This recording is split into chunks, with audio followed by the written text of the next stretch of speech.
The views and opinions expressed on Analyze This are entirely those of the on air participants and do not reflect those of the station's board, management, staff, or underwriters.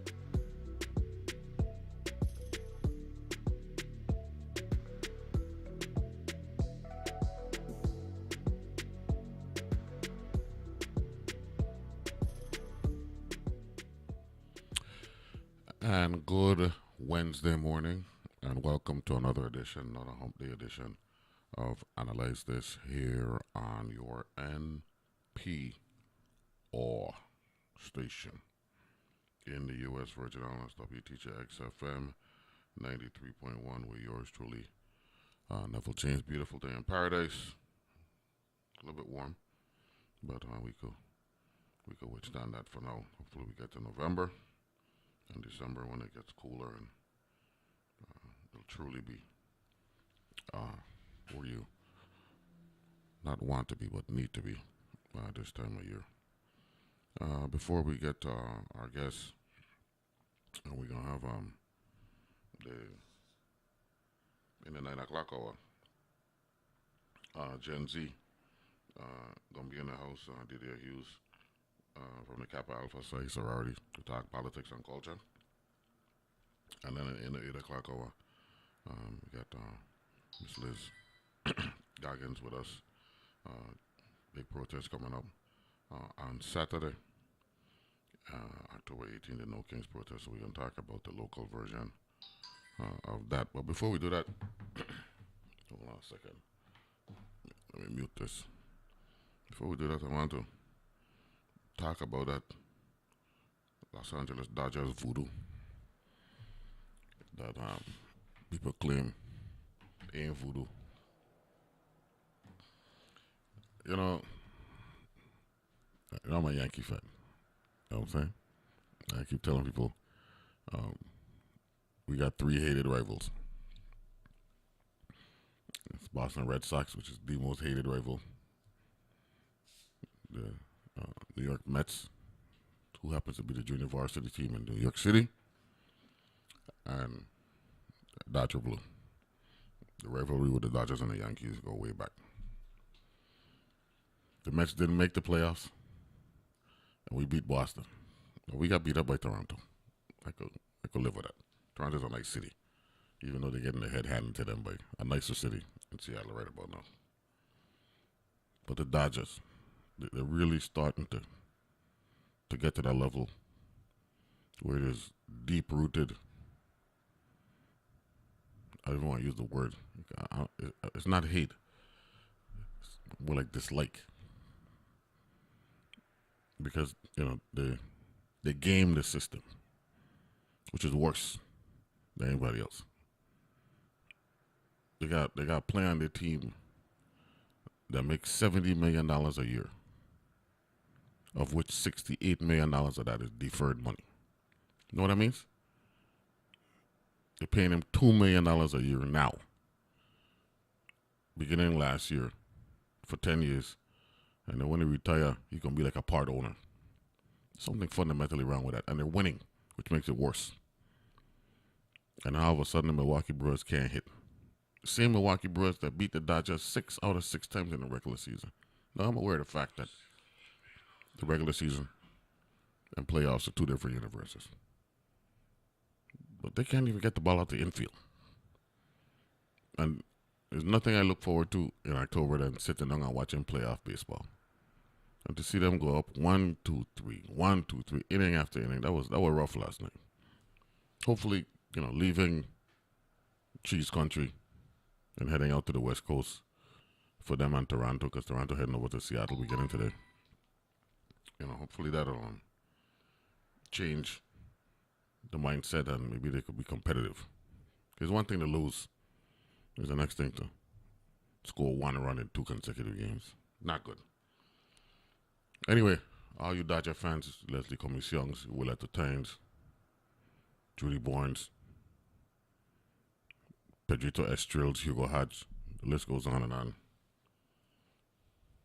Don't worry. I'm going to get a couple more points eventually. I don't know when. Might not even be this year. But you're going to get it. Okay? There's one Yankee fan that don't like you guys. I ain't here to tell you, but I don't like you. So we put that on the record. Anyway, let me get off of that for a little bit. I'll get back to that sometime down the road again because it was painful last night. We got Miss Liz Goggins here in the studio.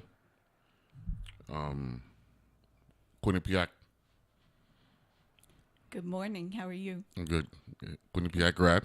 How are you doing? I'm doing well, thank you. And I want to apologize. Dr. Chen sent a message. She's caught in traffic, so she'll be here. She's here. She comes. Oh, that's good. That's good. So, the morning, Dr. Chen. Morning. Here, over here, because we're streaming, so you got a camera off for yourself.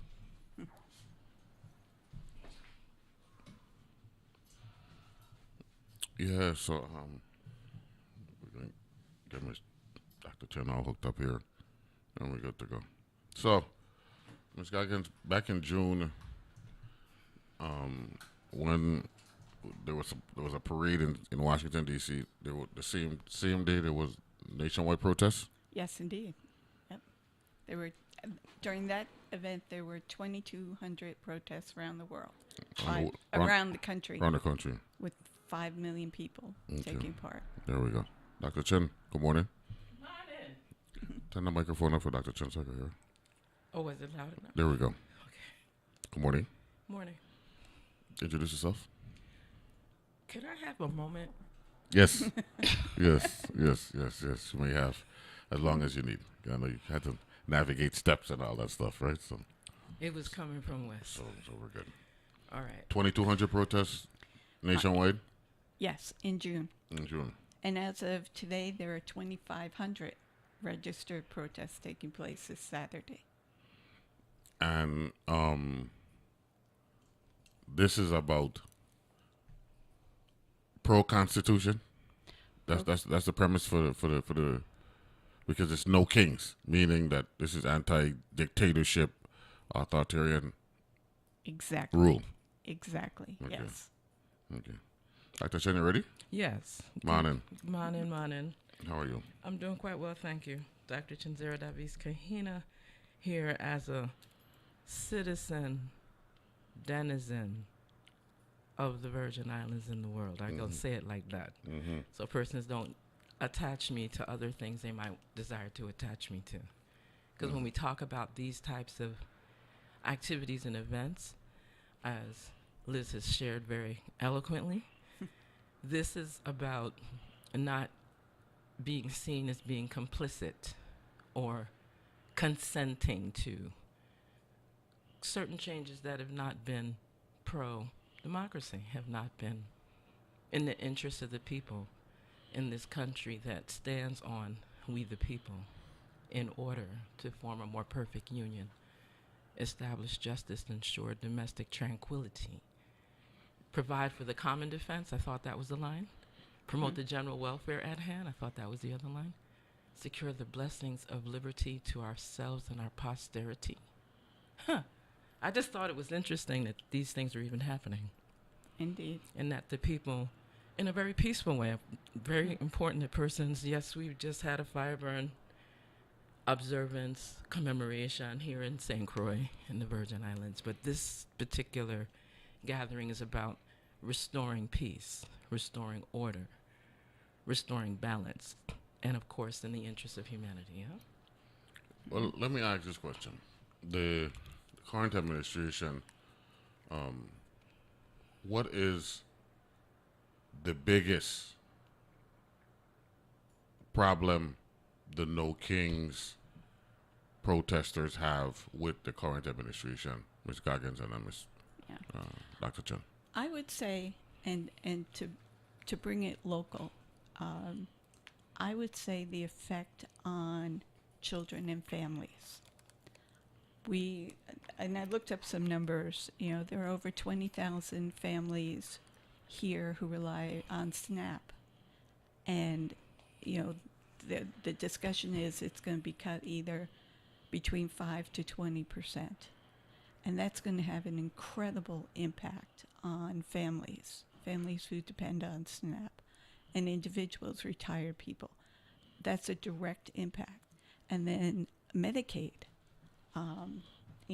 We stand to lose almost at least $47 million in Medicaid funds annually. So not only does that affect the health care of children and families, school nurses, medical personnel, but the effect on the hospitals. Our hospitals are, we all know what shape they're in.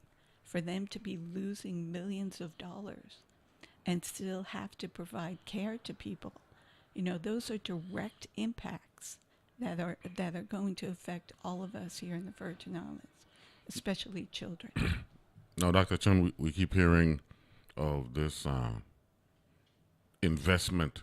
I think that the most recent number the administration is using, 18 trillion over an extended period of time. If in fact we have this supposed infusion of dollars investment into the country, why is there a need for cuts across the board, like we're hearing? Well, greed has a very serious place in this. It's if you've already answered your own question. If you already have money, why are you taking money from people that don't have money? Why would you literally break the bank of the backs of the laborers, the workers in the country, unless you're really about creating some kind of anarchy, some type of tyrannical engagement?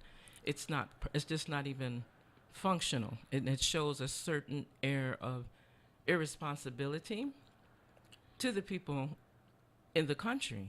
I think that's the other portion that comes up, because in other parts of the world, like here, it's no king today. Some persons just said no dictators. Some said no tyranny.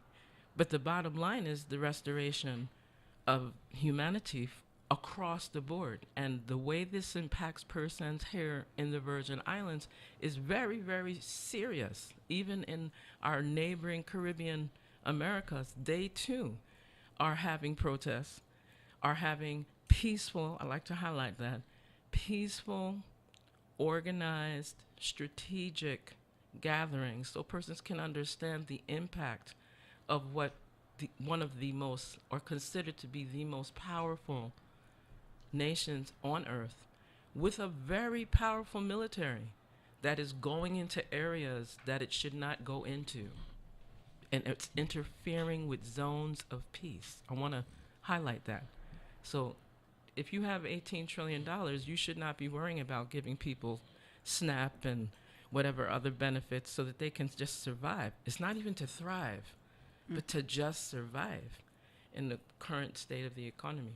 It's very irresponsible. Now, the counter argument, of course, America is a primarily two-party system, two-party dominated system. There's other parties, but they don't seem to make any kind of dent or impact.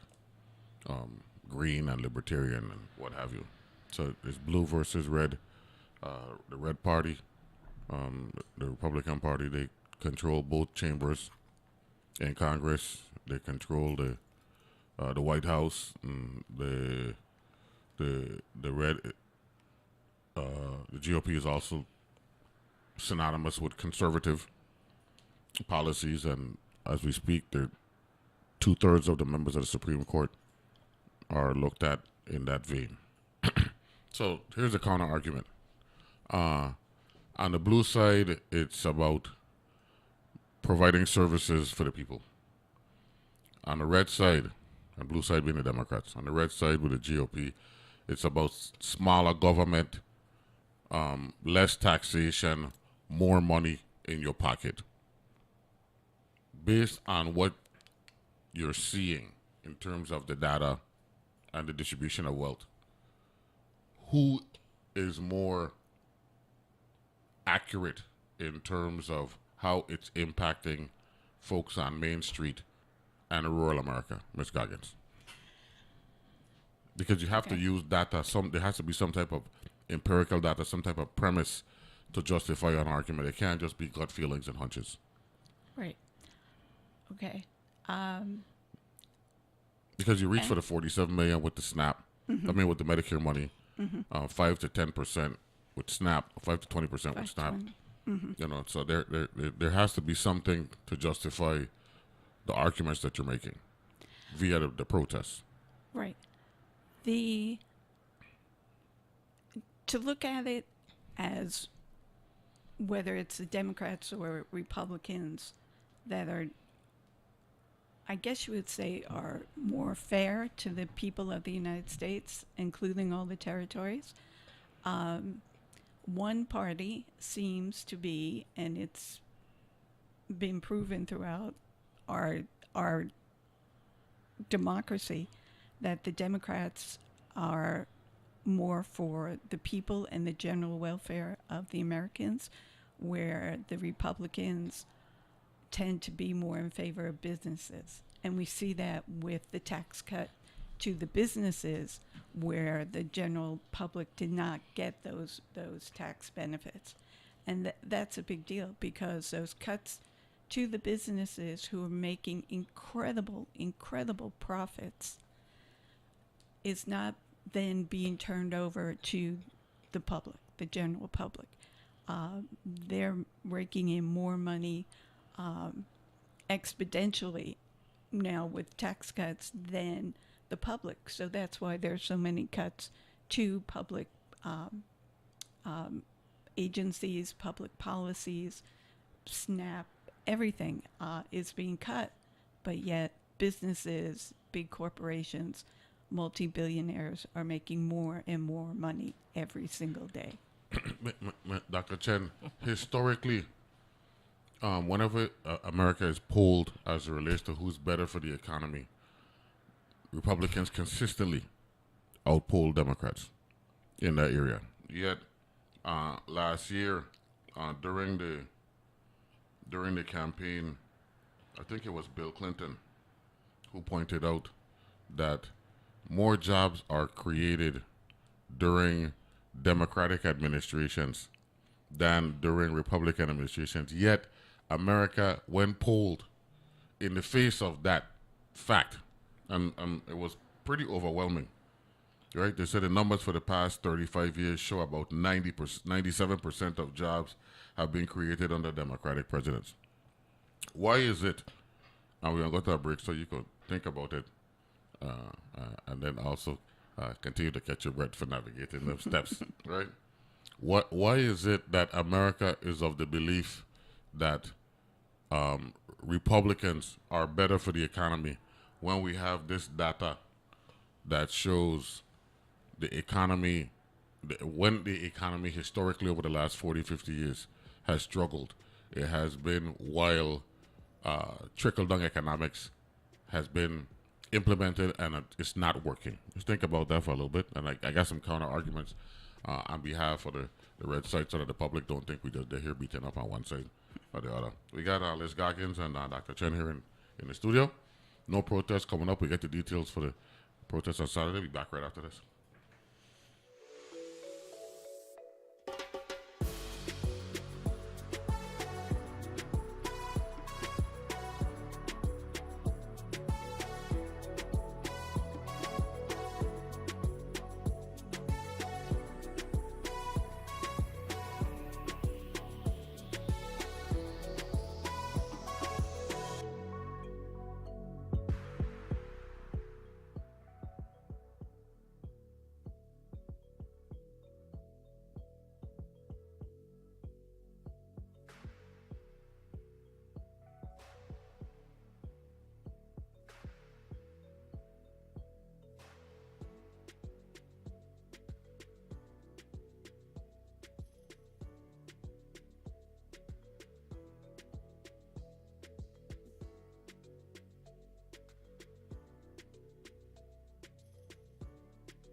And we're back here to analyze this. We got Dr. Chen here in the studio along with Liz Goggins.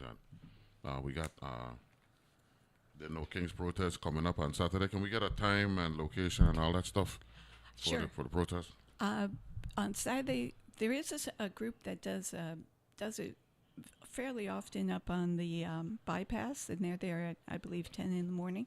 But on Saturday, we're doing a motorcade, and you can join it at 3 different spots. So it begins at 4 p.m., and we're starting at the grassy area right next to Sharky's. Mm-hmm. So people can meet there, and they'll be leaving there at 4 p.m. Mm-hmm.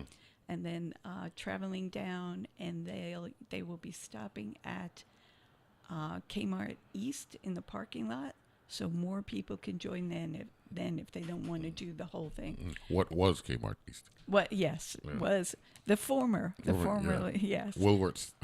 Back in the day. I remember. All right. Oh my gosh. We can get sentimental here this morning. So, yeah.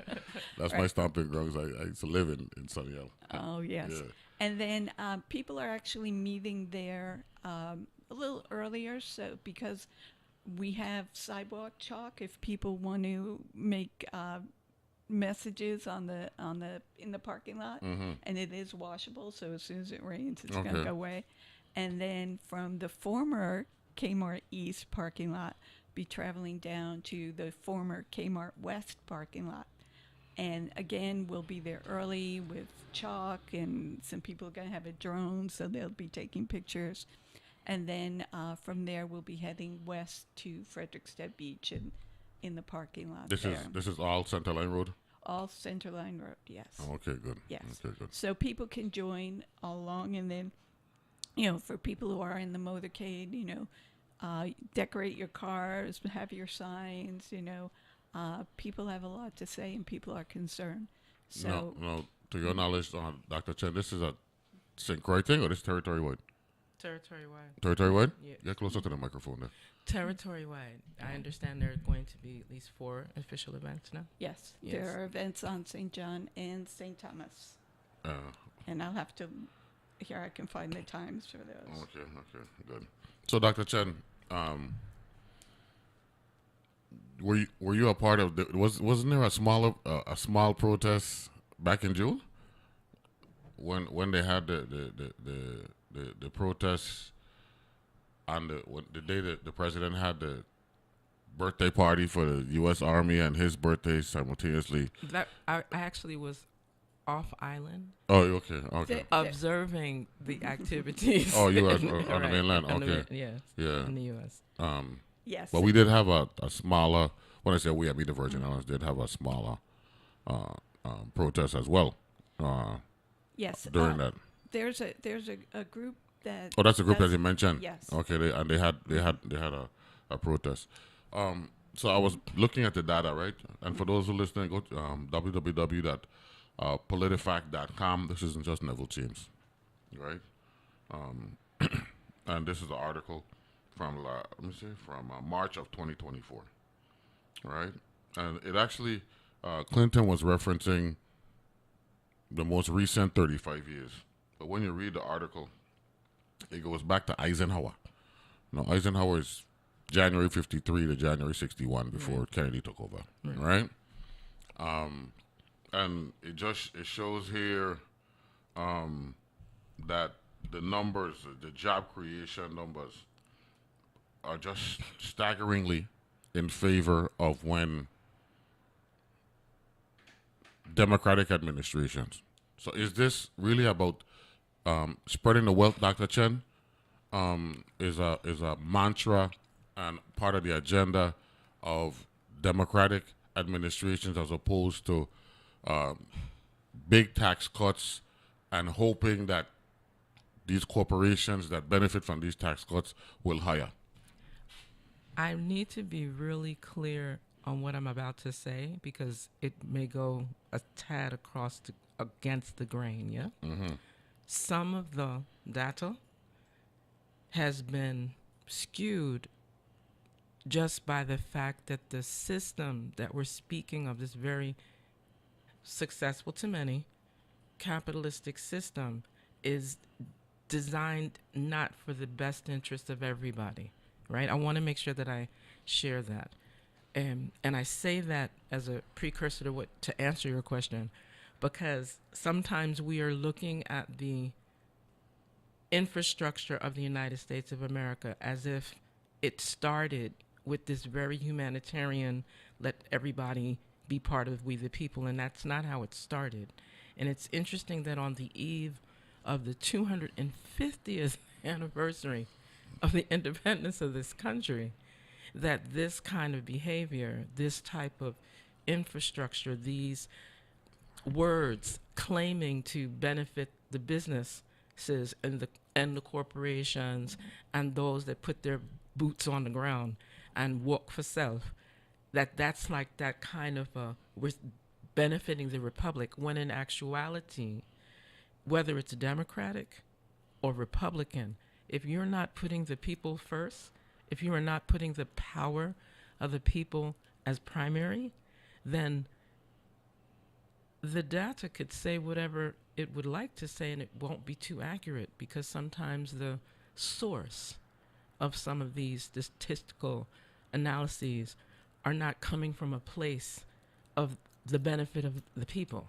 So it becomes skewed. I can do research and find things that say that everything that the Republican Party has established is pluperfect, and that it's accurate, and that it's within the best interest of the people, and we should stop holding people back and pressing them down by just giving. I can also find data that says that the Democratic Party's, what's that term that people like to, that overarching liberalism is functional, because everybody should have everything all the time. I think it's really critical, though, and I'm grateful that you gave us that website, because I think persons should go to those types of websites to get that analysis. But I always come back to, what is the real intention to dismantle virtually every single agency, entity, executive branch, judiciary branch, and legislative branch of governance at a time where the economy is already strangled? That's always been my question. So hence, that's why it could have been a civil war, and maybe that's what is being forced, because you shouldn't be antagonistic with people that are already antagonized. If you say that you are changing your Department of Defense to a Department of War, and you're warring against your own people, that, I don't know which research data will address that most appropriately, because it's something, it's not just guttural, it's not just emotional, but it's dysfunctional, and it shows a sign of anarchy. There was a 2014 paper by Princeton University economists Alan Blinder and Mark Watson, and they found a performance gap between the parties that was startlingly large over a wide variety of economic metrics. Quote, the U.S. economy not only grows faster, according to real, and when they say real, they mean gross domestic product, and other measures, during Democratic versus Republican presidencies. It also produces more jobs, lowers the unemployment rate, generates higher corporate profits and investment, and turns in higher stock market returns, Blinder and Watson wrote. Indeed, it outperforms under almost all standard macroeconomic metrics. If that is the case, then, Ms. Goggins, why do you believe we have consistent turnover in terms of the White House, beginning with, let's use Reagan in 1980. You had 12 years of Reagan and Bush 1. Then you had 8 years of Clinton. That's 12 to 8, Republican to Democrat. Then you had 8 years of Bush 2, Democrat to Republican. Then you had 8 years of Obama, Republican to Democrat. And then we've had Republican Trump, Democrat Biden, Republican Trump once again. if in fact the data is so startlingly, according to this language here, right, large in terms of the lopsided nature, is the media, to include myself, are we a part of the problem in terms of not disseminating information to the extent that we should, so that the public is truly informed in their decision making? Or are elections really about personalities? I would say it's a combination of all, especially the GOP has had better messaging, and people, if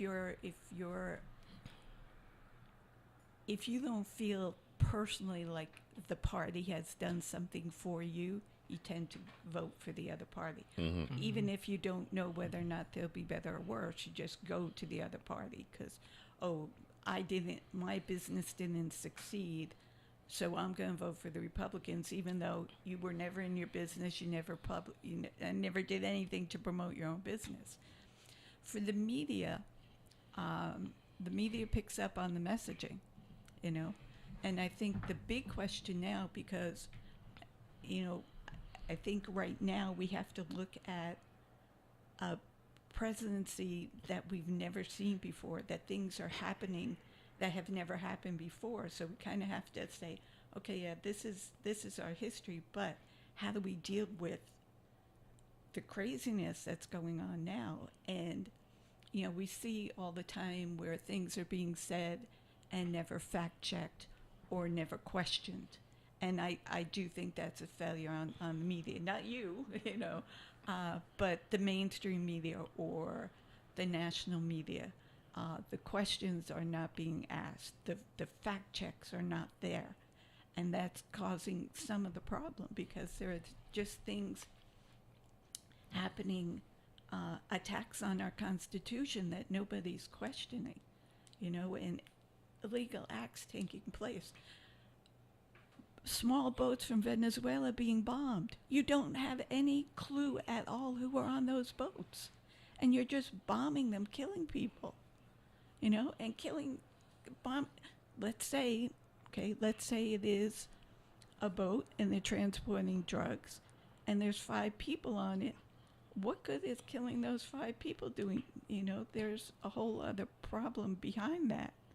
Why are you bombing people that you cannot prove are guilty, and where do you get the authority to do that?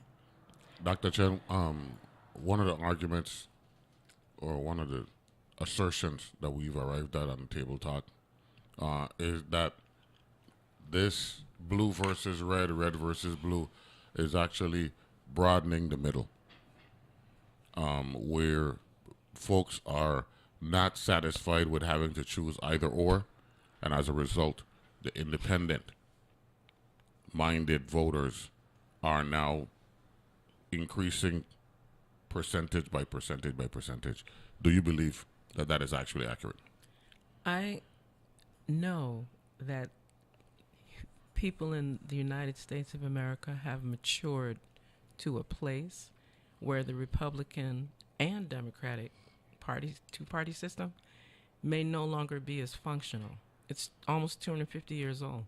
Something else may happen. So what you're speaking of in terms of that independent space broadening, of course, because persons are pretty much so beyond exhausted, overwhelmed with the fight between red and blue, elephant and donkey. People are tired of that ongoing realm. It's supposed to be about the people. So I want to take this, because I love that question, because it allows us to go into what this No King's Day represents, at least internationally as well as nationally, and how it relates to us here in the Virgin Islands. And I just want to share, as you were highlighting earlier, the whole point is that the power belongs to the people. Essentially what took place in June, again, millions of common persons in America gathered and did what? Walked peacefully. There wasn't an attack on the Capitol building. It wasn't any warfare declared. It was just to formally, pretty much so like a decree, no kings. And what the world saw, and I quote this, the world saw the power of the people, and President Trump's attempt at a coronation collapsed under the strength of a movement rising against his abuses of power. Now, he's doubling down, sending militarized agents into our communities, silencing voters, and handing billionaires giveaways while families struggle. This isn't just politics. It's democracy versus dictatorship. And together we're choosing democracy. That's what persons need to get when they think of the No Kings Day. Don't get caught up in all of the other raffia and, whistles and bells. The focus is that the power belongs to the people. And if you're a Republican and you agree with that, great. If you're a Democrat and you agree with that, perfect. But it's not about creating more warfare, more antagonisms between our people who are suffering, who are struggling from these interferences in our humanity. Like, that's the part, and it's very challenging because we do have a group of people that are not peaceful. I want to make sure I highlight that. So our focus is to, of course, maintain the peace. People want to call it civil disobedience. I mean, I don't come from the dogs bite me thing, so that's not where we're going. We're just saying that we're walking with peace. We're asking for that spirit of focus, that this is about restoring the power to the people. So again, whether or not there's a divide, a similarity, a collectivity this particular time, we have to really change the course. Really, I like that one. We're going to really notice where I went. We'll take a break. We'll take a break. On that note, we got Dr. Chenzira, Kahina, and Liz Goggins here. The No Protest Motorcade, 4 o'clock. No Kings. 4 o'clock. No Kings Day. No Kings Day. Thanks. No Kings. 4 p.m. No Kings Day protest. 4 p.m. on Saturday afternoon. Be back right after this.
And we're back here. I analyze this. We got the No Kings protest scheduled for Saturday afternoon, 4 p.m. here on St. Croix.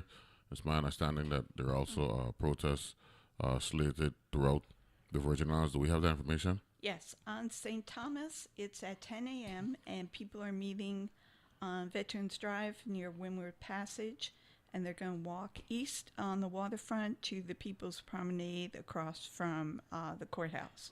And there, the St. Thomas All-Star Steel Band will be playing, and they'll have other people talking. And on St. John, people will assemble by the Franklin Powell Senior Park across from the ferry dock from 5 to 6:30, where they'll have speakers and performances.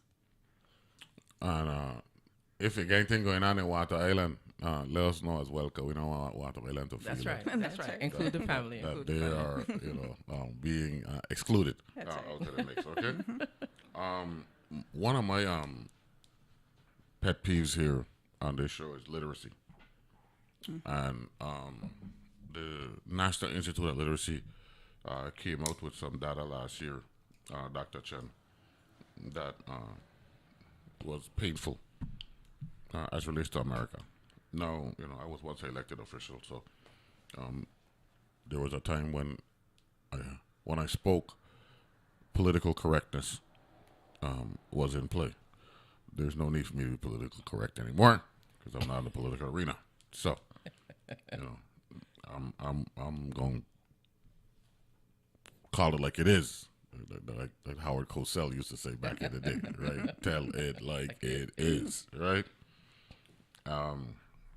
They say literacy is the foundation on which we build full, productive lives as individuals, as communities, and as a nation. Yet 54% of U.S. cities read below the equivalent of a 6th grade level. And 64% of our country's 4th graders do not read proficiently.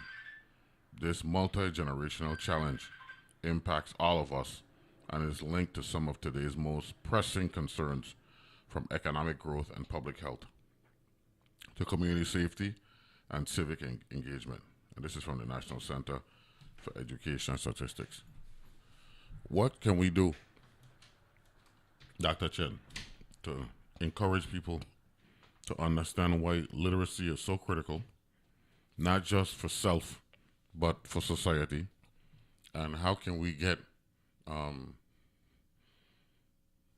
institutions like public libraries to come back into the flow and have a real time positive impact on our lives, on our young people's lives in particular, like it did on ours?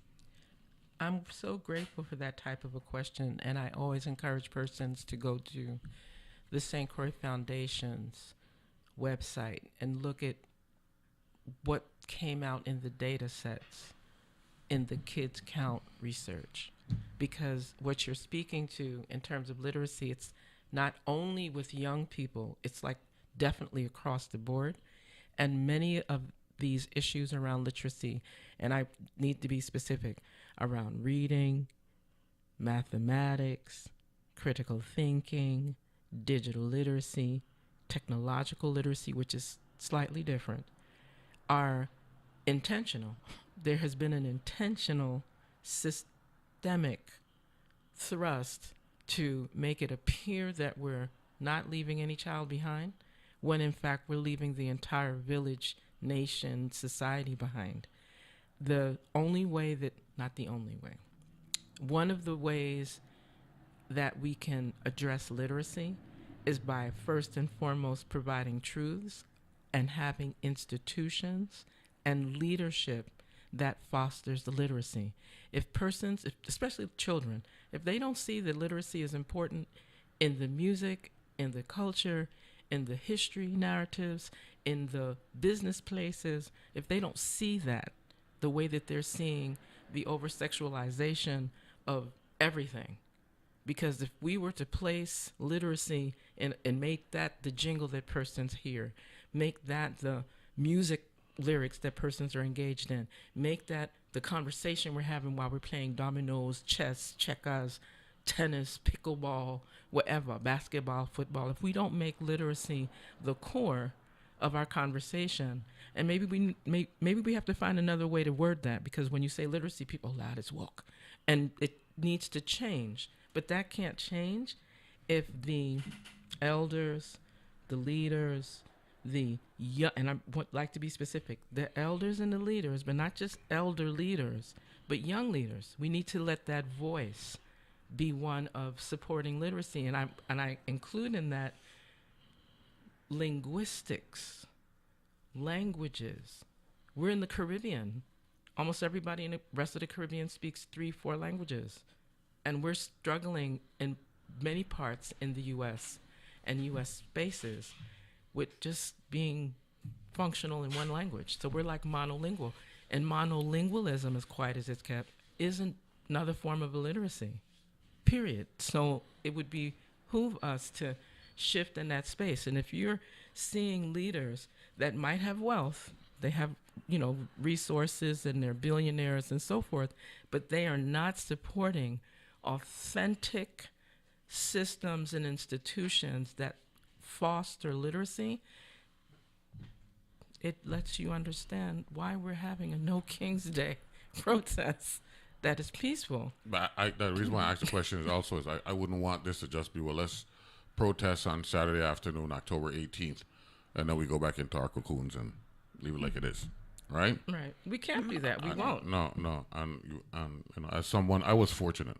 My dad was a doctor. My mom worked, and I went to parochial school, and I know the difference between a parochial school education versus a public school education. I'm not saying it's better, but because it was a smaller setting, it was easier for teachers to teach and students to learn.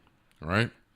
Like when I went to St. Dunstan's, one class, 20 to 25 students. You go to Central, you got 10, 11 classes per grade. You multiply in that number, and that's why you have the student population, right? So that focus, it was easier for us to learn. Not that you didn't have brilliant students that came out of the public school system, because that's where a majority of our leaders over the years have come from. But the raw numbers, you can't ignore, that ratio, things like that. So that's the reason why, I wanted you to ask that question. Now, another thing that we talk about on the table talk, go back to the 60s when we had the civil rights movement, right? And the argument, and this is just my belief. I'm not saying I'm right. I want to make sure I touch on this, and I also want to touch on the rescissions legislation that undermined public radio and all that stuff. Ms. Goggins, Malcolm X had so much vision that he made an argument that actually kind of threatened people on multiple levels. He said, you guys keep focusing on this civil rights thing, but how they're treating people, this is bigger than civil rights. This is human rights, because regardless of color, you don't treat people like how they were treating people of color at that particular time. Are we back in that mold right now? Because it looks like people are just being targeted based on how they look. And even though we're seeing some pushback, the reality is the profiling is actually going to levels that we couldn't imagine in 2025. It's definitely human rights, and I definitely, and we see every day where people are being profiled, and it's gotten to the point where, is that a part of the justification for no King's definitely, protest? Okay. definitely. Just because of the way you look, you're being attacked. I mean, we see these videos of people being thrown to the ground, without knowing anything about them, and it doesn't matter. Having ICE and National Guard in cities, and I know ICE has been here and has picked up people here, and we just don't hear about it. Mm-hmm. But it happens here also. There is a process to become an American citizen, and if you are in that process, then you shouldn't be taken off the street. You shouldn't be sent to a concentration camp. You are doing things properly. And just because of the color of your skin, you're being deported. And I mean, where is the humanity in that? Where is the humanity in what is happening to so many people throughout our country? Mm-hmm. And like I said, it happens here too. Not that we're hearing about it, but we know that things have happened. Dr. Chen, we had two high-profile pieces of legislation. First one was the Big Beautiful Bill. Of course, Chucky from Brooklyn, I like to call Chuck Schumer, that's what I call him on the show, Chucky from Brooklyn, said the Big Ugly Bill and all that stuff, right? But there was also the rescissions bill that impacted public radio and public television. And that one, to me, made absolutely no sense from this standpoint. Not that I'm biased because I'm on an NPR station. But America, from a landmass perspective, is more rural than it is urban, right? The urban centers, you know, they take up, you know, that's where a majority of the population is. But a lot of America, the heartland, the plains, what have you, they depend on NPR stations because they lack the population density to have those other stations. They are dependent on public radio, PBS, what have you. And for them to do this just because of to target public broadcasting just because of a political belief, something is fundamentally wrong with that, Dr. Chen. South Dakota, North Dakota, Nebraska, Montana, those plain states, those the big sky areas, and just throw out the baby with the bathwater and penalize even those who support who is in office now. It doesn't make any sense. Well, this isn't a make sense administration. I need that to be very clear. This is not a make sense, follow protocol. They're throwing the baby, the bathwater, the bathtub into an abyss. I think we have a new name here. The Makes No Sense Administration. Thank you very much, Dr. Chen. I'm just saying that because there are things that are being done that are actually spiting their own intention, the things that they would like to do. I'm still recovering from the security breaches that manifested in bringing over 800 generals from around the world to then pretty much so disrespect them, and the stoic nature of how each of them, just looking at the video, observing the photographs, that spoke volumes to the fact that this is more of a dictatorship. I can make you do this, and you're going to have to tolerate me speaking to you in a very negative, disrespectful form because I am your dictator. And then you have persons that are doing this that are not even veterans. Like, right. I'm not a veteran, but I respect those that give that service, and we need to respect the institutions that facilitated that. So when you have an administration that does not desire to do that, that is ignoring democratic principles, and it's very core, it's not putting the people first, when the Constitution that they're trying to probably amend and destroy is designed or was formulated with that whole premise of we the people and the power goes to the people. That's why the world is having, let me rephrase that, the world is not remaining silent because silence is a sign of consent. Well, and if I may, the discussion on that was that they sat there so stoically because they had to. But we've since found out, for those of us who don't have a military history, that once military people are put at ease, they can react any way they want to. So they could have clapped, they could have laughed, they could have cheered, and they didn't. They sat there stone-faced because they could not believe what was happening. Well, you know something though. Wow. The silver lining is that the public is more educated as a result of them being marginalized. A lot of them didn't know about tariffs.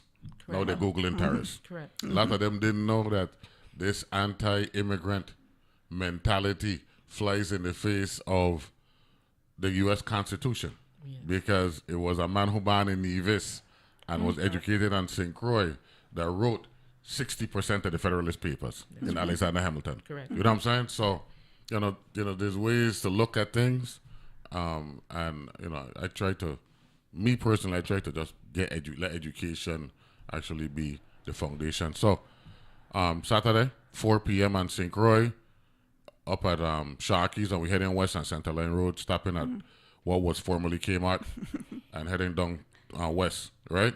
Kmart West. And then Fredericksburg Beach. St. Thomas? 10 a.m. on the waterfront by Windward Passage, and 5 o'clock on St. John, and also up at the bypass at 9:30. 9:30 in the morning. Correct. Okay, good. Thank you very much, ladies. Great conversation. Well. Thanks for having us. Looking forward to talking with you. Marist University, not Quinnipiac. Marist. Right? That's right. You Jersey or Rutgers? Rutgers, that's what I'm talking about. Okay. Brunswick or Newark? Newark. Okay, I'm good with that. Be back right after this.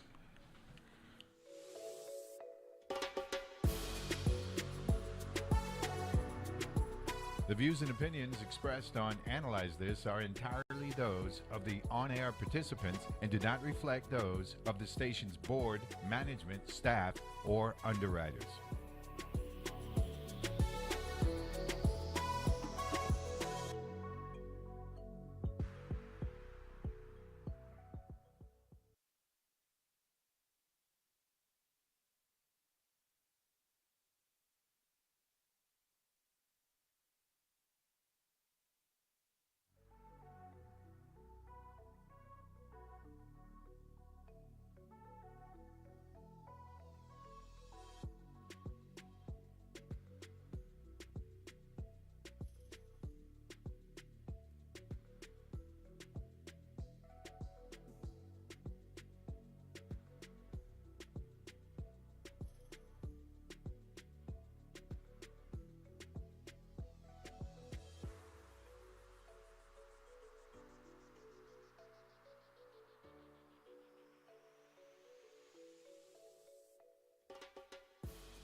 The views and opinions expressed on Analyze This are entirely those of the on-air participants and do not reflect those of the station's board, management, staff, or underwriters.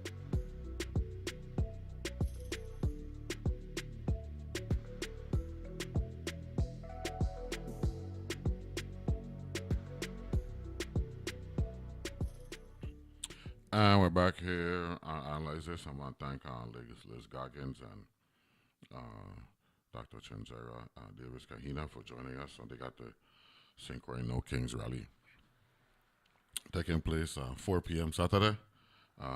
It's a morning thing in St. Thomas, starting at the Windward Passage and then by the ballpark, 6 o'clock, either 5 or 6 o'clock in St. John, Saturday afternoon as well. Water Island, if you're there in the mix, send me a text, somebody to let me know what's going on, because I don't want people to believe that we're prejudicial to the most recent name, Virgin Islands, some 25, 30 years ago. So, that was good. So we got Didier Hughes from Kappa Alpha Psi St. Croix in the studio. They made an appearance here in September or August? September. September? Yeah. Good morning, sir. Good morning. Good morning. What are you doing back in the studio so fast? Man.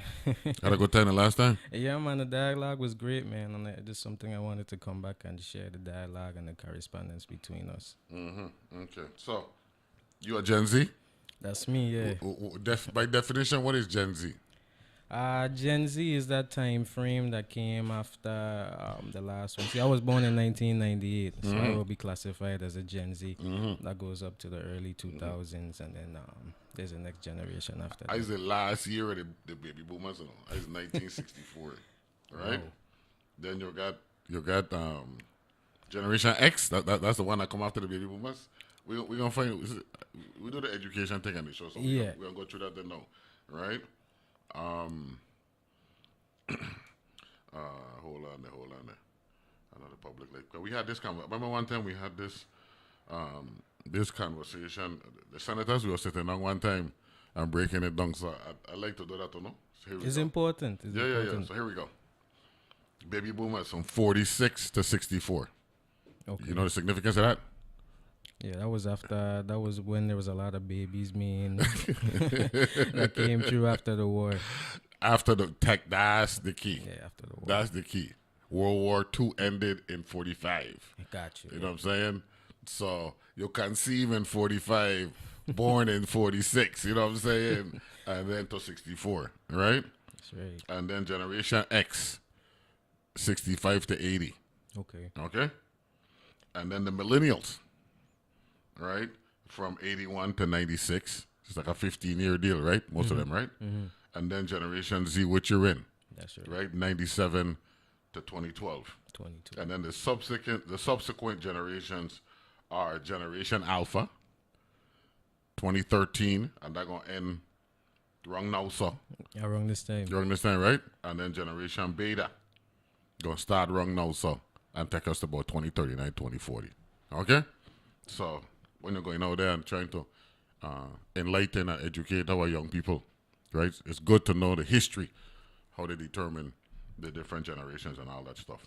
Baby boomers, X, millennials, Z, Alpha, and Beta. 6 of them. They're going to take us from 1946 to 2040. All right? That's good stuff. So, yeah. So, we're good with that. Lincoln University for you? Lincoln University, class of 2020. 2020.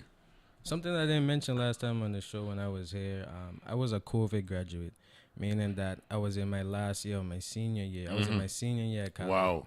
When COVID hit. So they sent y'all home? Yeah. So my plan was to make this big Virgin Islands movement in the States and do my thing politically while I was abroad in the States, in Pennsylvania. Then COVID came. No graduation. You get your diploma in the mail. Wow. And you throw you into real life. You feel marginalized as a result of that?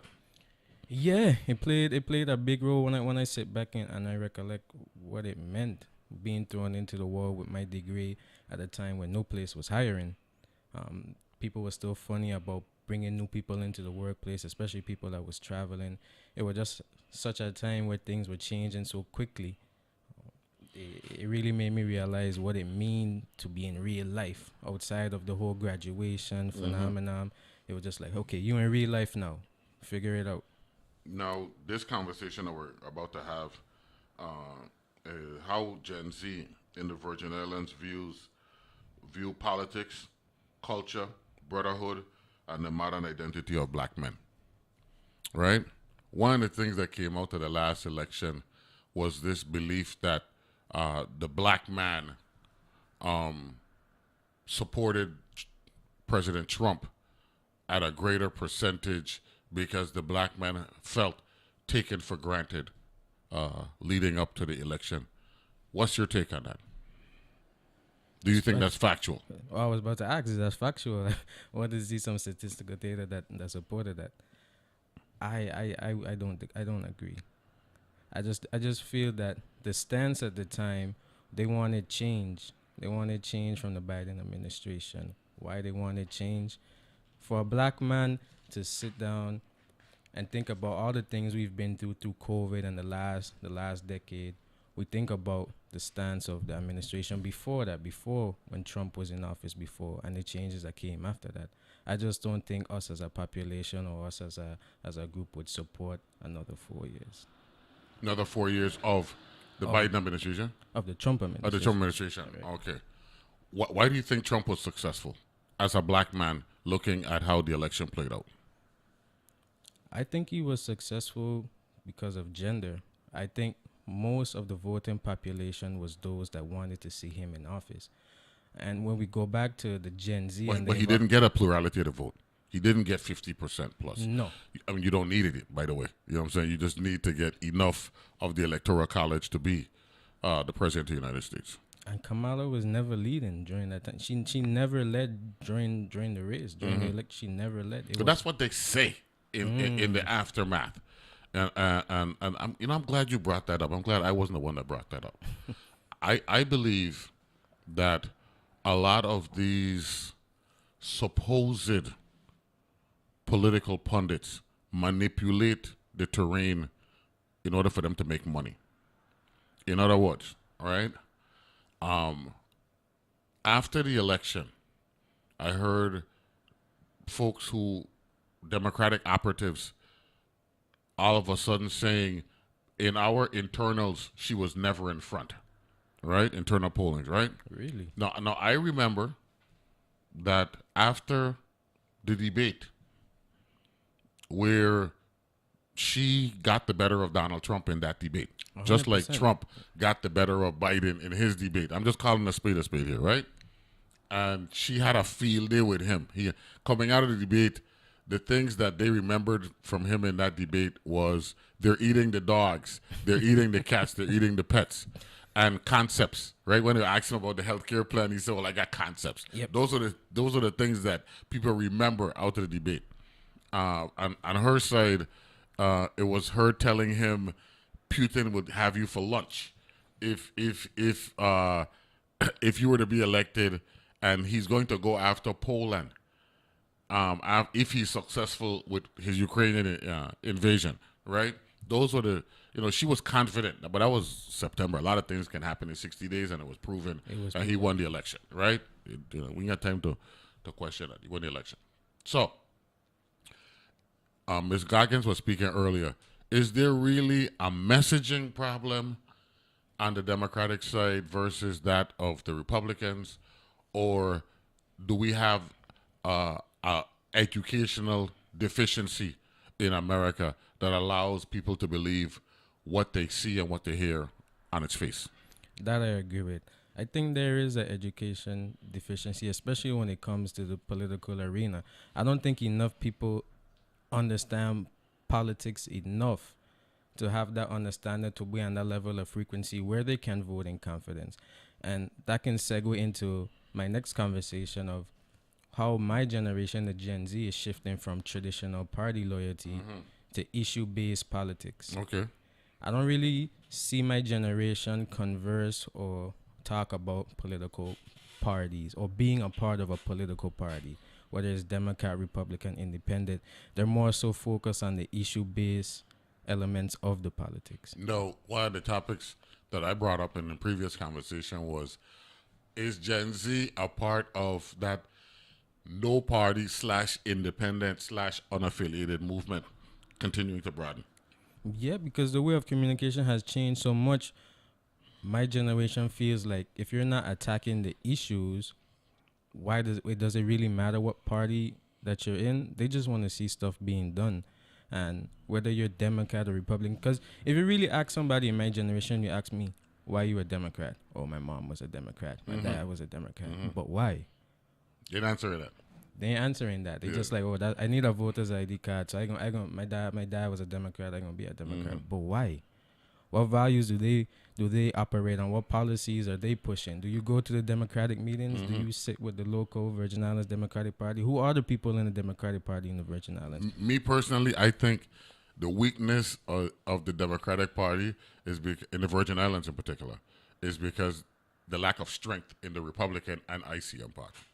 I believe we don't know how good the Democratic Party is because they are so numerically dominant that they're really fighting against themselves, right, as opposed to fighting agenda-based politics. What's your take on that? I agree wholeheartedly. I think that sometimes we get caught up in the egos and the elements of who is a Democratic president or who issued the most policies, or it becomes more ego-based rather than, like you said, fighting the agenda or putting forward the policies.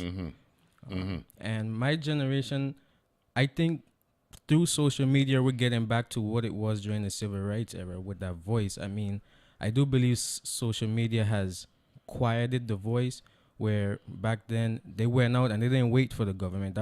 Martin Luther King didn't wait for the government to post his rallies. He went out there and did it himself and bring the people together by what he was saying. Sitting behind on a keyboard has given my generation so much power. I feel like their voice is so strong while behind a keyboard that you never wind back to think about how it was done historically. And I think TikTok. Yes. Twitter, Instagram, social media, I mean, non-existent 20 years ago, dominant in 2025. Businesses are pushing you to get TikTok to make money. I mean, if you don't have TikTok, I personally don't have a TikTok. You know what I mean? I do Twitter, you know what I'm saying? I don't really do Facebook as much. Facebook is bigger than all of us, by the way. It is. Facebook is the dominant social media platform, right? But the reason why I haven't done TikTok is because me personally, there's a limit to what I want to get into in everything in life, to include social media. That's the reason why. No, I'm going to tell you, TikTok is big, man. Big. You know what I'm saying? And matter of fact, it's so big that it was banned, and then it was it come back, extension. Now, apparently Barron Trump is supposed to be on some board and all that stuff. I mean, it's politics, though. It is. And it's money. It's money. That's what it is. At the end of the day. Yeah. If you could get 1 million people to sit down and watch the video you made endlessly, time and time and time again, keep your head in your phone, they'll pay you for it. We had a man here in St. Croix, long before you bought it in 96. 98. 98, right? It had a man on St. Croix named Walter Brenner. I know, Glenroy, when you hear that name, you just shaking your head. He was ahead of his time. I wasn't a big fan of him, but he was good at what he did. They said in his house he had 8 radios, and he was just listening to radio shows. They were set on certain stations, apartment house, whatever it was. And everybody who were running for office, in particular running for governor, wanted to hire Walter Brenner because he had this manipulation of the political terrain here. And that was his social. That was actually literally social media back then. You know what I'm saying? Now we got devices where we could, find things in a heartbeat. Instant. Right. What's the next creation based on what you see in terms of population manipulation? Because we have social media now. There's going to be something else. You would think, well, we've gotten to the point where we've tapped out technologically, and that'll never happen. The geniuses out there are finding ways to communicate and to find out what's going on throughout the world. Yeah, if you really think about it, wireless, AirPods, and those things without wires wasn't a thought about 20 years ago. People, if you told somebody that you would have been able to listen to things without cords and your Apple listen to music without cords, they would have said you crazy. Now there's Meta glasses, right? With the camera in the glasses, you can answer phone from the glasses. The way of communication is going to continue to progress and change, and the way of communication more importantly, because right now if you post a flyer on a pole for an event, nobody's going to come. You have so much different avenues to advertise right now. Yeah. It's crazy. If you have to send it to their phone, post it on Facebook, make an Instagram reel, all these things to push, because sometimes there's so much going on. It's hard to tone in on what exactly it is you're trying to push that specific message. So as it continues to grow, for example, we don't have TikTok, but I'm sure at some point we've seen a TikTok. TikTok was shared to us. A TikTok was given to us. We might have even been in a TikTok. I didn't even know. That's what they said about Bill Gates, right? Right, Glenn? Where he was offering janitors and all that stuff a piece of the pie early on before Microsoft, right? And whoever buy $5, $10, $15, they could be billionaires today. And there were those who were ignoring. Now you crazy, you out there talking about something that's never going to materialize. And here they are now, as we just said, locally sucking salt. You know what I'm saying? Bitcoin. Bitcoin. Yeah, exactly. But it's all about risk, you know. It's all about risk, you know what I'm saying? So the good thing is to be in position to take risk. That's what really allows that flexibility. That's what allows you stay in position to do what you need to do. We're talking with Didier Hughes, Kappa Alpha. So how's the fraternity? Everything's good, man. Right now we're focusing on the mentorship and how we could really just tap into these kids and get them what they need right now. These young you admitted that you were out there in the wilderness. Yeah, I was terrible. And mom saved you and sent you from one island to the next. Yeah, disguised as a blessing, man. Wow, changed my life. And looking back at it, going that path that you were on, you think you'd be here today? No, I wouldn't. And when the next topic that we discussed, talking about the identity of a black man, it really makes you think in this current time with so much influences, what is the identity of a black man right now? With so much influences, if you don't walk in a room with a gold chain, you're not respected. But your pants and your ways, you're looked at in a different column than the others. You know, you touch on something here is something that I enjoy doing, right? I enjoy dressing down and talking up. Yep. I want you to assume based on how I dress that I come on like black. You know what I'm saying? And then when we start to talk and you come to realize that me up here. You check what I'm saying? Nah, I check you. I could see in their face, they'll be like, wait a minute. You know what I'm saying? To me, that's the best way to go. I don't want to come in with all of the hoopla and then when push comes to shove, I then way out of my league and I don't know what they're talking about. I prefer that you look at me, you know what I mean? Like, nah, I gonna have some fun with you, and then because I'm a history guy, when I do my history and my numbers and all that stuff, then you come to realize, pack a lunch. Yeah. Pack a lunch and make sure you get some water so you can quench it. You know what I'm saying? We're talking with Didier Hughes. We're talking about the modern identity of a black man with this 27-year-old, or it's going to be 27 soon. 27 no. 27 no. We'll be back right after this.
And we're back here, and I'm going to play a clip for you. This is from the 60s. Right? You heard me reference Malcolm X. I want to hear this. We're in 2025 now. So we're talking 60 years ago, around this time when he was assassinated in 1965. So I want to hear this. And you would want to know, what really going on. Here we are 60 years later, and pretty much the same thing going on. Before the committee or Hajj court, who examines you and asks you questions about your belief. And if you pass it, then you are okay to go to Mecca. But you would have to have a translator then. I had one.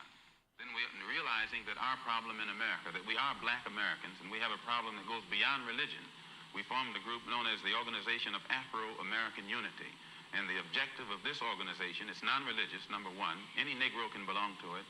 And the objective of that organization is to bring about a condition that will guarantee respect and recognition of the 22 million black Americans as human beings. We feel that the problem, number one, of the black man in America is beyond America's ability to solve. It's a human problem, not an American problem or a Negro problem. And as a human problem or a world problem, we feel that it should be taken out of the jurisdiction of the United States government and the United States courts and taken into the United Nations in the same manner that the problems of the black man in South Africa, Angola, and other parts of the world, and even the way they're trying to bring the problems of the Jews in Russia into the United Nations because of violation of human rights. No, check this out. When you hear this type of talk from a Malcolm X 60 years ago and see what we're dealing with now, where people of color, and in this case, in America right now, actually it is brown people who are being targeted more, and I'm just being candid here on radio this morning, right? Brown people who are being targeted more than black people, even though we're all people of color, right? Something is fundamentally wrong, Mr. Hughes, and good morning once again to have you here and analyze this. When America foundationally is a nation of immigrants, it's not the behavior and the arguments, the logic don't agree. It don't.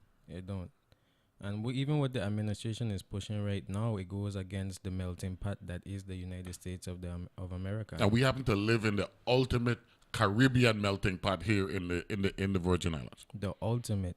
So when we talk about black identity and what that means, or brown identity, what influences right now? Or people of color. People identity. of color, yeah. What is the influence that's being perceived, or what do we expect from our black men or black people in general right now? What do we expect from them? And it's a bigger picture item when you really think about it, because even as a Gen Z, what's respected or what's looked upon right now is not what was looked about the last generation, right? When people walk into the room and they see you, and like you said, when I worked government house, my first job in government, I worked government house. I was a special assistant to the governor for about 2-3 years. I wore a suit every single day when I walked into town. Mm-hmm. People automatically looked at me and thought I was important. Didn't meet me, didn't know who I was. I was known as a guy that was walking around in town in a suit. Mm-hmm. But it was that labeled as the black identity because of what I looked like. And when you think about it in retrospect, what you look like is what you represent. So when we think about something he said, in Malcolm X said in the clip that you played, and he said that it's not a Negro problem. It should be taken out of the government because it's a human problem, mm-hmm. and we should pose it within the United Nations because it's something that we all face globally, and something that has changed the perspective of Gen Z. Even bouncing back to politics, we don't really have just a local perspective. We go on social media and we see immediately what's going on in the Middle East. We see what's going on in the United States. So we have a global perspective now that we're trying to interject into a local hard frame that we don't quite have a good grasp on yet, if you get where I'm coming from. Yeah. I just freaking out over the term hard frame. I like that. You know what I'm saying? Yeah, because structure, the structure. It is. It's applicable. It's applicable. I like that. Let me ask this question. With all of the interracial relationships going on right now, why is that part of the reason why there's so much hate permeating from one side to the other? I think there may be, or maybe there's a certain agenda trying to divide us in a point where we're supposed to be coming together more. Because the vice president, he's married to a lady of Indian descent. You follow what I'm saying? But the argument that we're hearing from that side is anti-DEI and all that stuff. They don't belong here. Again, behavior and arguments, the logic ain't agreeing. It's not. The agenda and what they're saying ain't matching their actions, right? Mm-hmm. And there's a lot of different ways you could perceive it, but there's only one way you could receive it. If you get what I'm saying, because what they're saying doesn't match their actions. And what's displayed on CNN, and we could go into, they only show us one part, and they have these debates on CNN back and forth with different viewpoints, but the is still suffering. The middle individual is still suffering. No, the DEI, when Biden won the term was woke, right? Everybody's woke, right? and now that Trump won, is anti-DEI with diversity, equity, inclusion, right? I think that's what the acronym represents, right? I think so, yeah. I think in order to really solve a problem, we must first define what these acronyms represent, right? DEI has been used as basically allowing uneducated people to be in positions that require merit-based education, what have you. That's one side's perspective. Another perspective with DEI is, well, no, DEI is pretty much leveling the playing field and allowing for opportunity for those who have been marginalized over a period of time. It's like affirmative action. Once upon a time. Like here's a classic argument. There's a large percentage of Black America that got a problem with Clarence Thomas being a Supreme Court justice. And he routinely votes against issues that benefit people of color. And they find him to be, somewhat hypocritical because he benefited from affirmative action, which allowed for him to further his education and all that stuff. I think he went to Yale or Harvard, whatever it was. Conflict of interest. Right? You know what I'm saying? So the question is, and it's the same thing that happened with athletes. A lot of athletes and people who gain a certain level of notoriety, which brings money, right? You're going to a new tax bracket because you were making 100,000. Now you're making $1 million a year. Now you're making 5, 10, 20 million a year. Your mentality changes now. You ain't thinking like you were when you were making 100,000 because you got to protect your tax bracket, right? Mm-hmm. What is required internally for someone to hold on to their ideals and their values, notwithstanding how much money and how much wealth they accumulate? Yeah, I think that question could go deep. I mean, what inside you? The name of the show is Analyze This. No, but seriously though, I think the discipline more than anything, and the integrity more than anything, what you do behind the scenes when nobody's watching says a lot about you. Mm-hmm. I mean, it sounds cliche, but when you really look in the mirror and you really look and you see what you stand for in the actions you do each and every day, it says a lot about where you're coming from.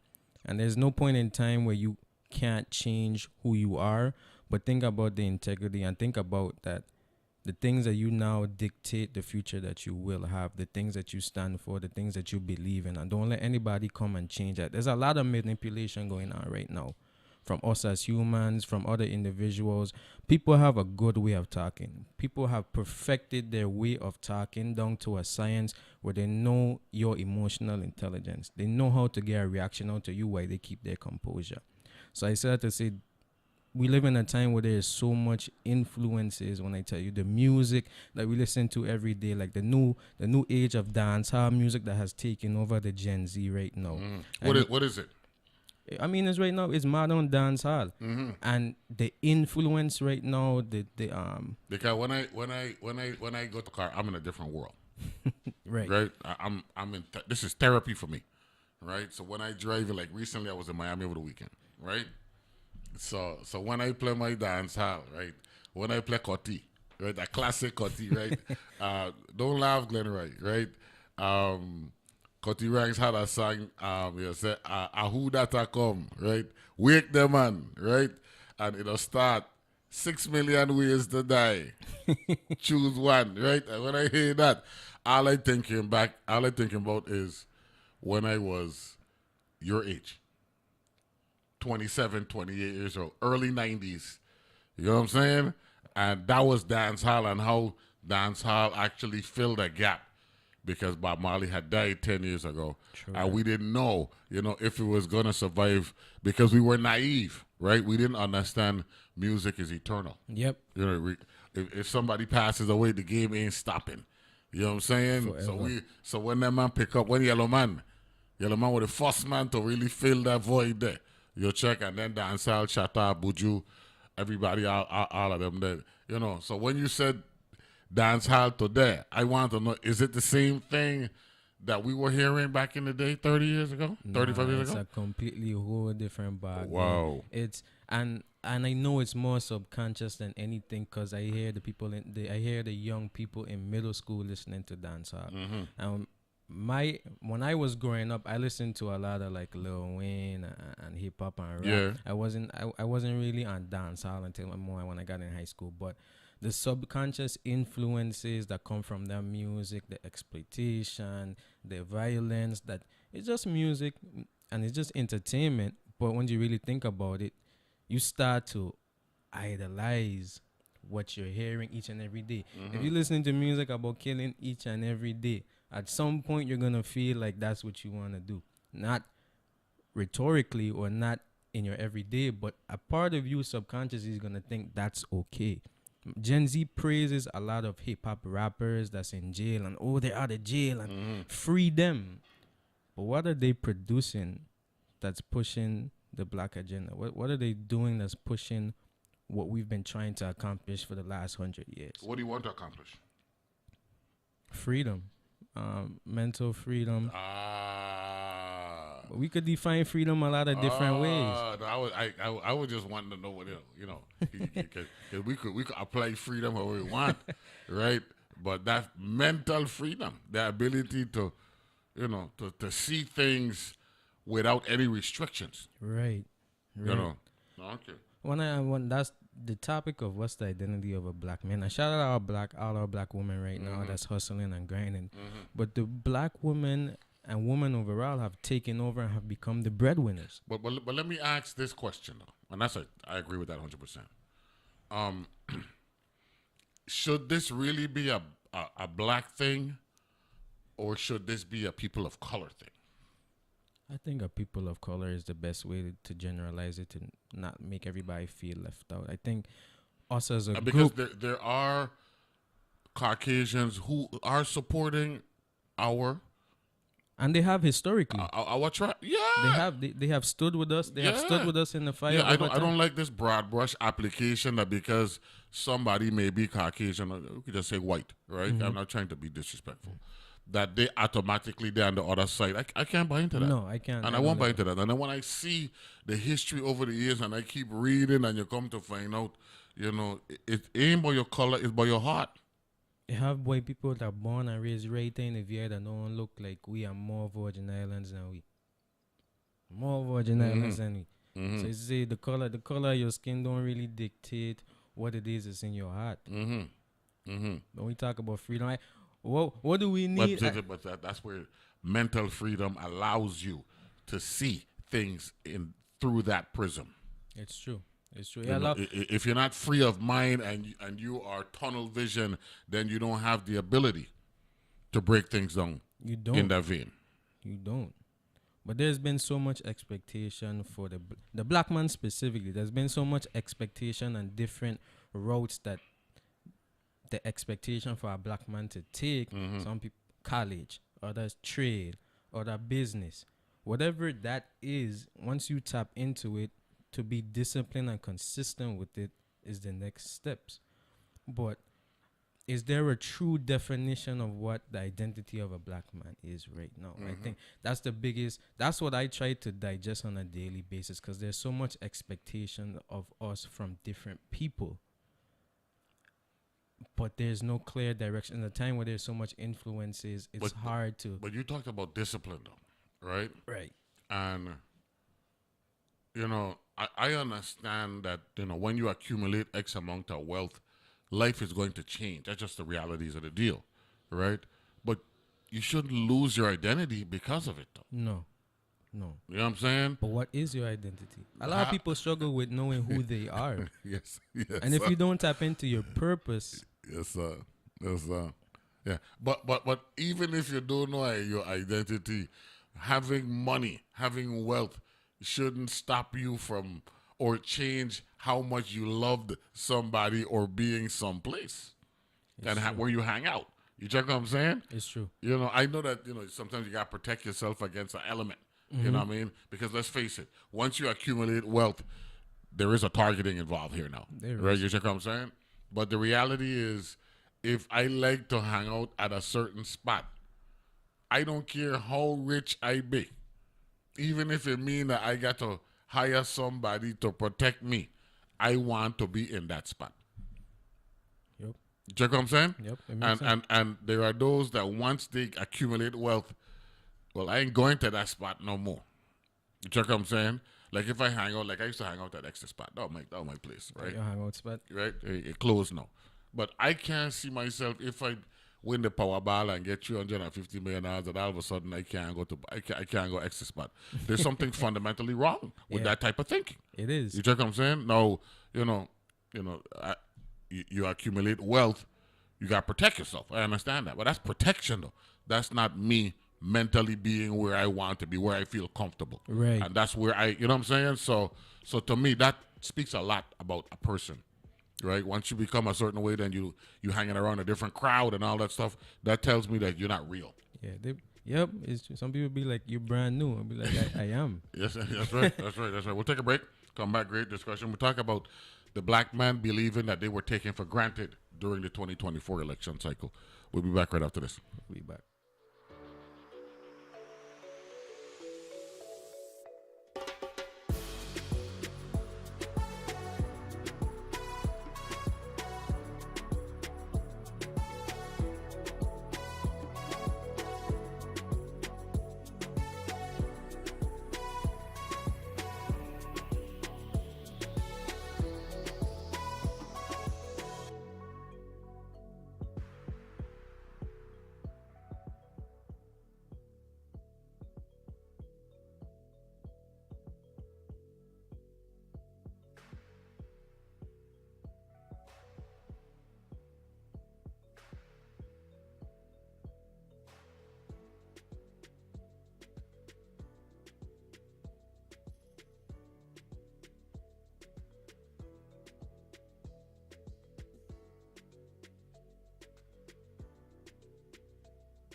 And we're back here and analyze this, having a very open and candid discussion with Didier Hughes, Kappa Alpha Psi St. Croix, and he's a Gen Z. And we're talking about the realities facing the black man in 2025 here in America. On the mainland, during the last session, good morning once again, by the way. Good morning. We heard they're taking us for granted and all that stuff and what have you. But the reality is, and what might be overstated is that more young black men voted for Trump, when in reality it may have been that less black men turned out to vote. You can have the same net effect with both of those dynamics. It's true. You check what I'm saying? What, in your opinion, because you lived in America till recently, I don't know how recently you were there. I know you graduated in 2020, but based on what you know, what you're hearing from your Kappa brothers and all that stuff. I mean, excuse me, Kappa Alpha Psi brothers, right? Mm-hmm. What's the big issues facing young black men in America right now? Is there an identity crisis? I believe so. And that's why the conversation right now is the best topic and the best time to have it. And where we left off before the break, a lot of people don't know who they are. And we're struggling with this identity crisis of who we are and who we should be. Who should we be striving to be? Are we supposed to be the household breadwinner in a time where women are bossing up and owning their own business and working 2 jobs, and lawyers and doctors, they're coming home? So the identity has shifted. Are black men offended by the success and the power of black women, in your opinion? Unfortunately, I think so. I think when they, because we've been always systematically taught to provide or be the provider, but deeper providing is more than just money. You don't just make a house a home with cash. That's not making out. And I think it's that throwing money towards a home doesn't really constitute to being a provider. And I think that's the disconnect, especially right now in Gen Z, that's being displayed. If you ain't coming with that cash, then you ain't saying nothing. But in a time where the women are bringing the cash, what are you bringing? Are you going out there and putting up 2x4 plywood? Or are you fixing the car, replacing engine? What is that definition that would align me to, okay, I'm on the right path. I'm doing the right thing.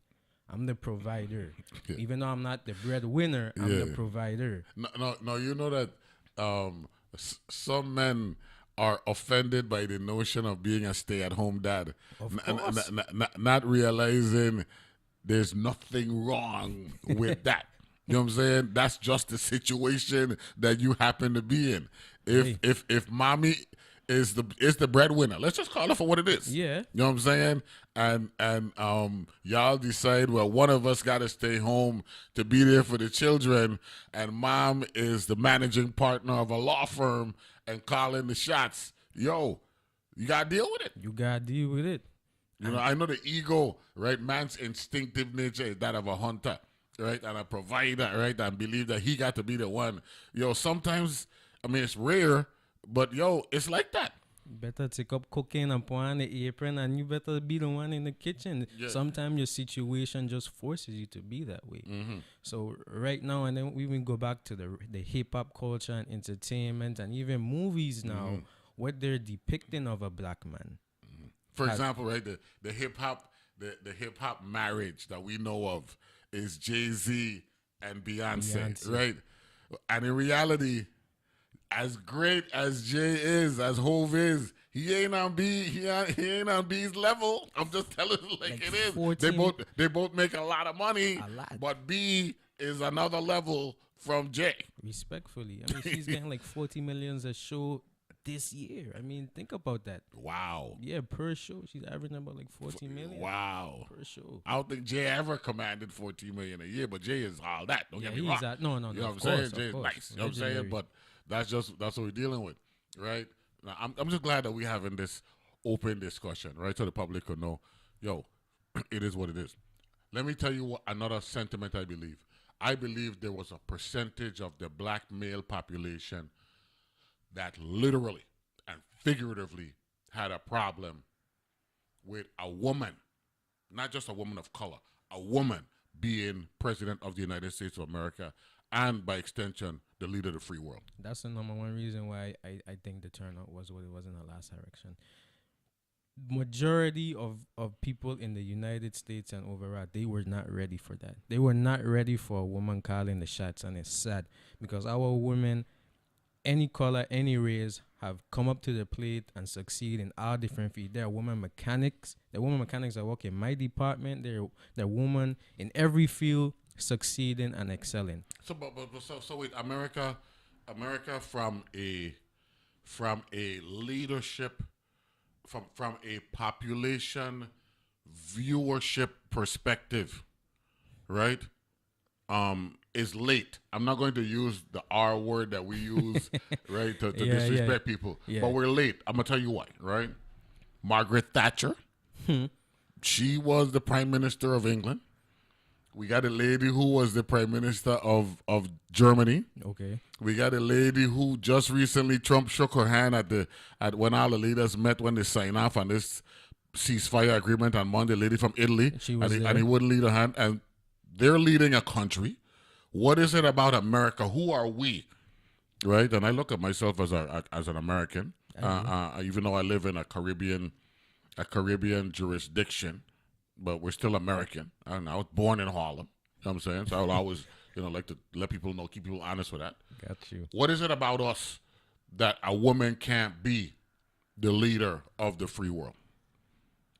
I don't know. Because I honestly, I thought it was about intellectual capacity and the ability to lead.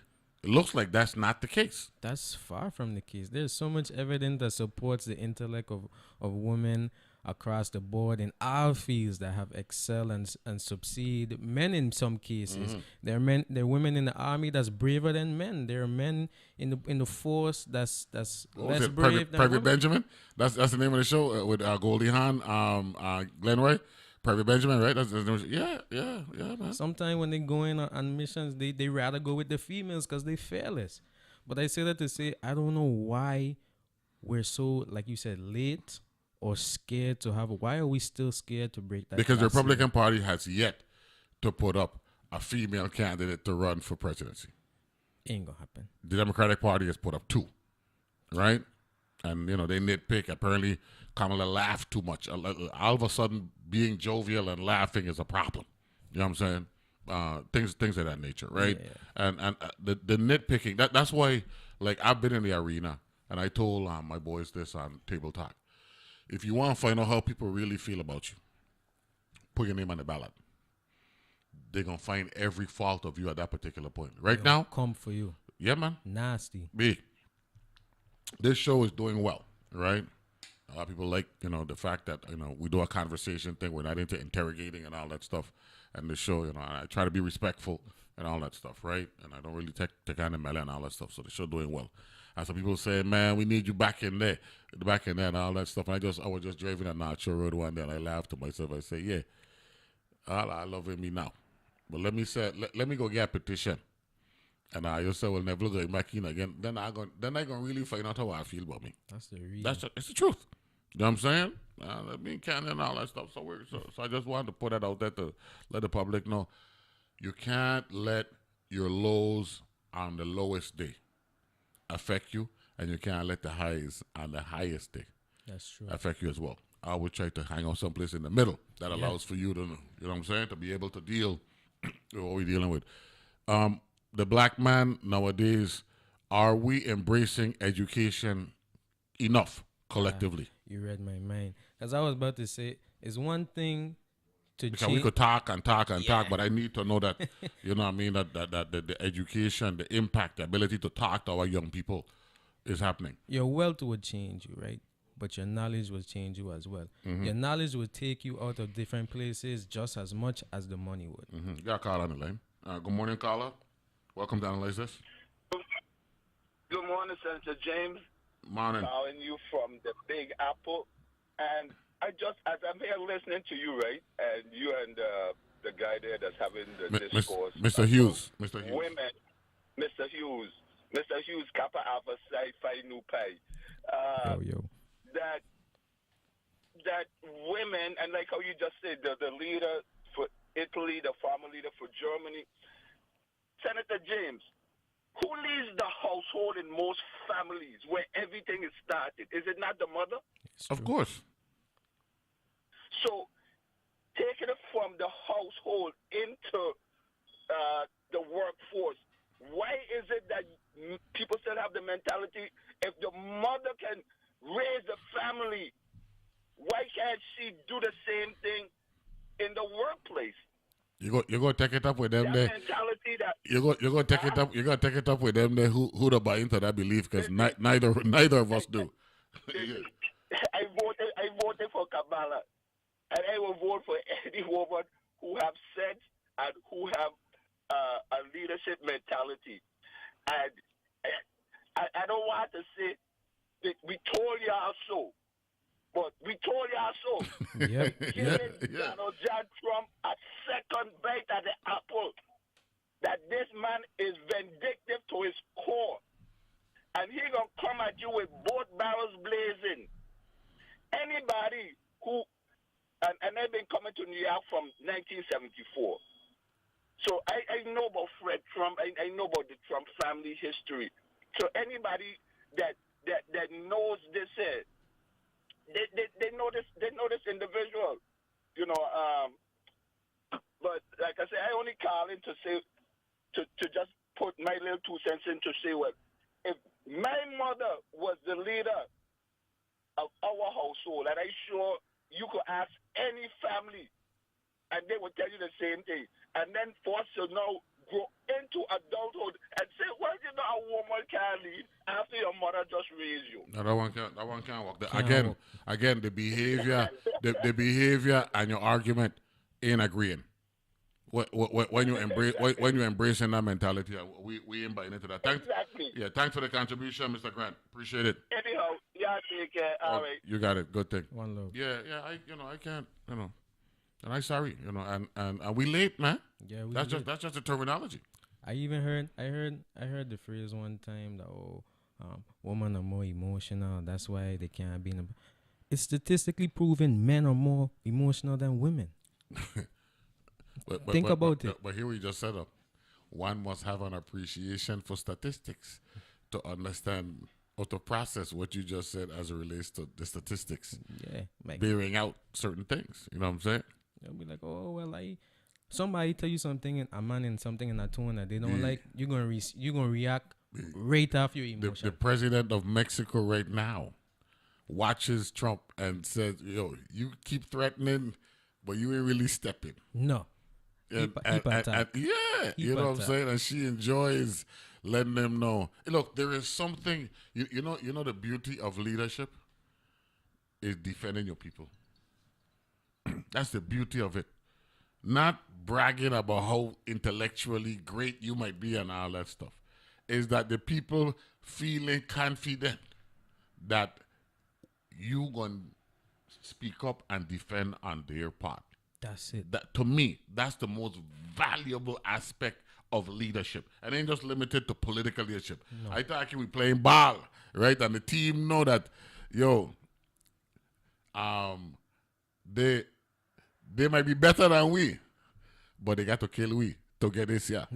There's something about that type of leadership perspective that is such a valuable thing, invaluable as a matter of fact. It's like a MasterCard. It's priceless. It's priceless. No, seriously. Yeah, I always tell this story. I walk in a bowling alley with a dude named Billy, and I said, Billy, you'll bowl against Mark Rath, or Anthony, and Marshall Holman for money. These are the top bowlers in America at the time, right? Okay. And he said, yeah. I said, but Billy, you can't beat them. And Billy said, I'm really trying to beat them, I'm trying to defend my money. And when I heard it, and I was 17 when he said that, when I heard it from that perspective, I was like, them is the kind of man you want to go in a foxhole with. Yeah. You check, me really worrying about winning this. I just trying to make sure that he don't get mine. Yeah, protect your mind. And I just think we need to buy into that type of thinking more as a people. Quickly, what about the black woman, the young black woman? I know you talked about them striving and them actually leading and all that stuff. What the identity of a black woman? Yeah. I mean, you can't. You're not a black woman, so you can't speak to that.